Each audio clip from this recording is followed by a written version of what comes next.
Yeah, I got a question. Yep. Okay, go right ahead, sir. This guy sounds like a really intelligent person to me.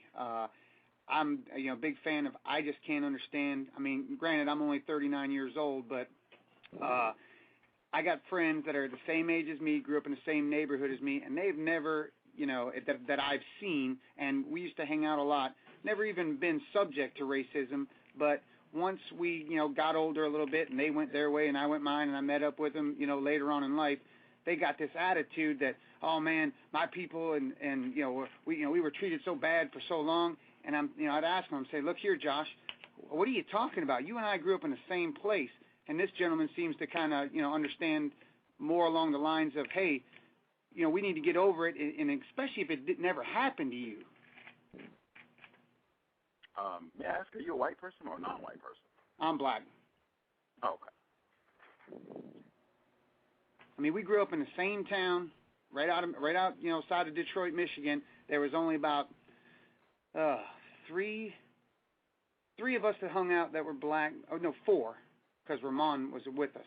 Four of us, and we all grew up in the, like I said, same neighborhood, same everything. And my one buddy Josh, he just he swears to this day that the whites did us wrong for all these years and blah blah blah. Well, I don't buy into that. Well,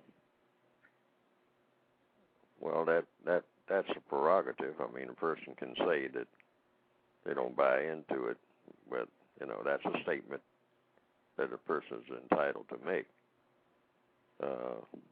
But I have taken the position that these crimes were committed and are being committed now.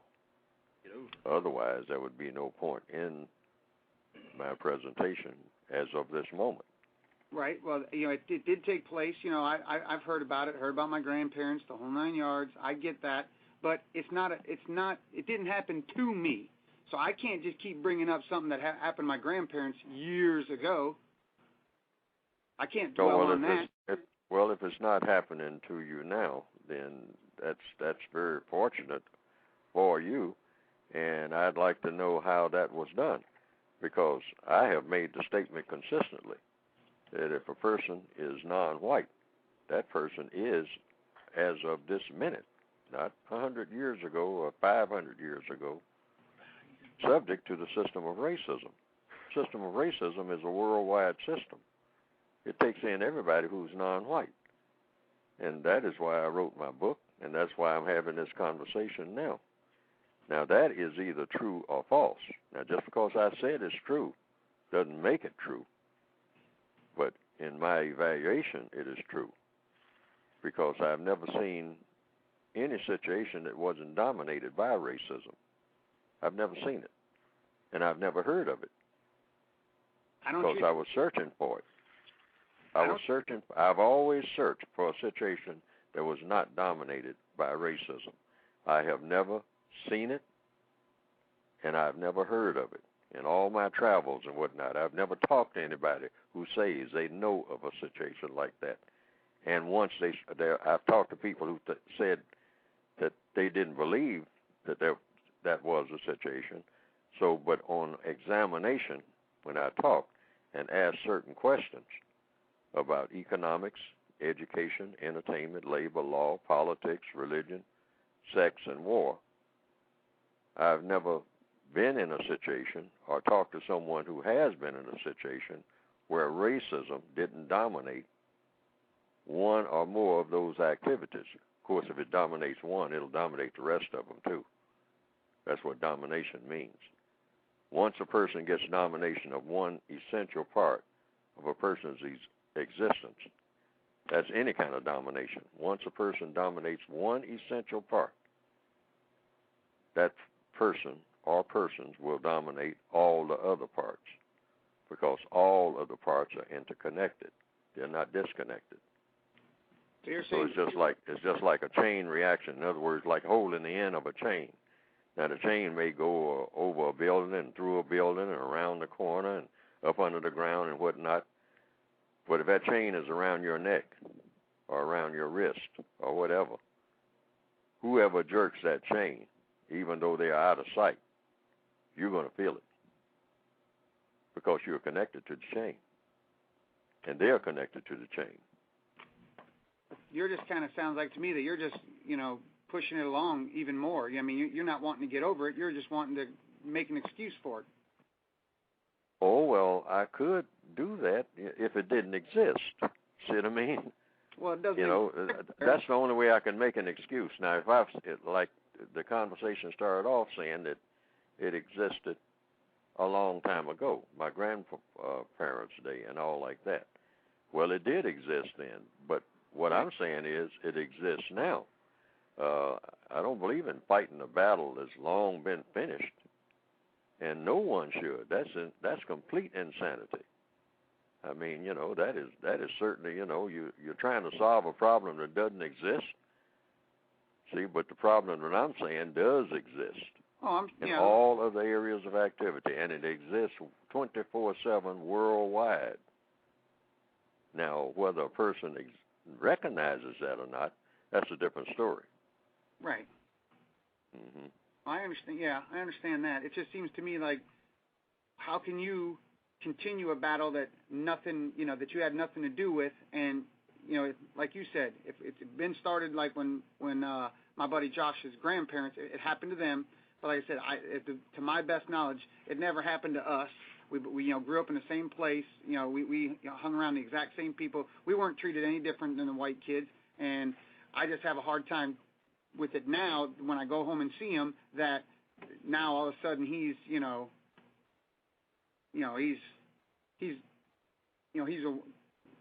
I don't even have words, but he's what? What is it he's doing? He's saying something about racism? Yeah, and that it's he's been it's been in his family for years, and so now he's got an attitude even against some of the guys we hung out with when we were little, and he just brings it up, and it's like I said, until we were 17, 18 years old, it never happened to us, but he's making it sound like he's got to take over a fight that maybe his grandparents had a long time ago. Okay, well let's look at your associate Josh. Could it be that what he's saying, he's not making it up, and he's not talking about the past?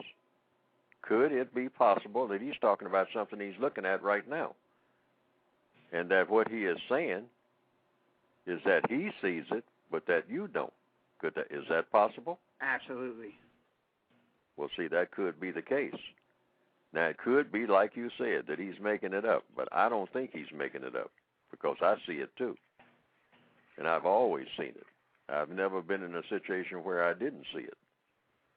Now, if I was looking for it and it wasn't there, then that's something different. And I've heard people say that, saying, well, I'm looking at the same thing that you're looking at, but I don't see what you see. And I say, yes, I know. That's the treachery of the way racism works. That sometimes you can be looking at it, and I have this in the book that I wrote. In racial matters, many look, but few see. See what? See what they're looking at. You're looking at it, but you don't see it. Like an optical illusion. But if you're constantly looking for it, then, that's just like they say. No, but you can only see it if it's there. Otherwise, you are making it up, in which case nobody should do that. Well, that's what I'm saying. But you're telling me just a second ago that you look for it. Well, if you're looking to see if something is racist, you're constantly, you got blinders on. You're looking for it, and you'll take any little, section of conflict or whatever and say, oh, that's racism. That's not because of, his bad attendance. That's racism. Because that's what you're looking for is what it sounds like. But see, the thing that I claim, that when I do look for it, I see it. Because it is there. But it's not supposed to be there. That's the key. It's not supposed to be there. But you're looking. No matter how hard I look, I'm not supposed to ever find it. Because it's not supposed to be there. Racism should not exist. That's the whole point. Just like cancer should not exist.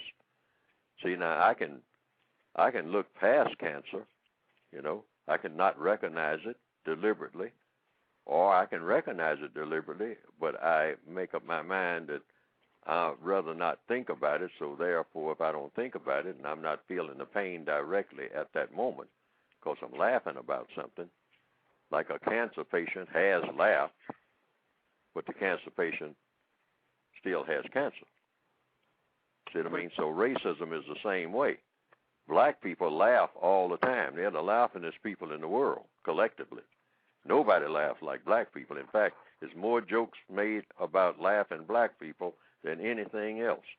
Even in the old days, when it was right in your face, this thing called racism, black people laugh more then than they do now. Black people were the biggest jokesters because they were trying to hide the pain.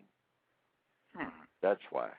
But over a period of years, they laughed less and less as the pain began to go away because they were laughing at the pain.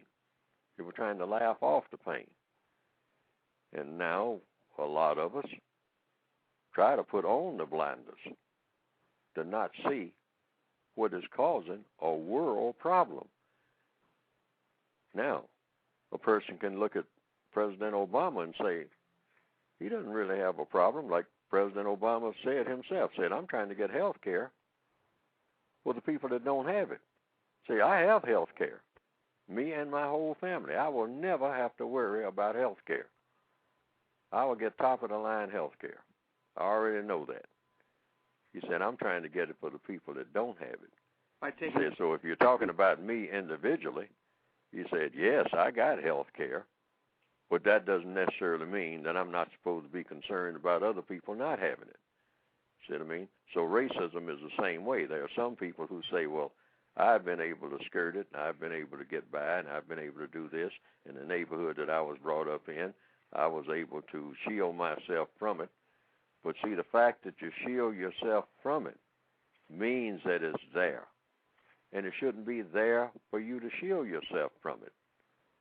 I mean, that's the whole purpose. Because when you try to move away, just like in the case of your friend Josh, when you try to reconnect with him, he's been hit by it, full force, and his behavior shows it. And that saddens you, but that's a fact. And the reason it's a fact is because he ran into it when he just moved just a little bit, and it hit him full force. Really, it had him full force all the time, and that's when it's really painful.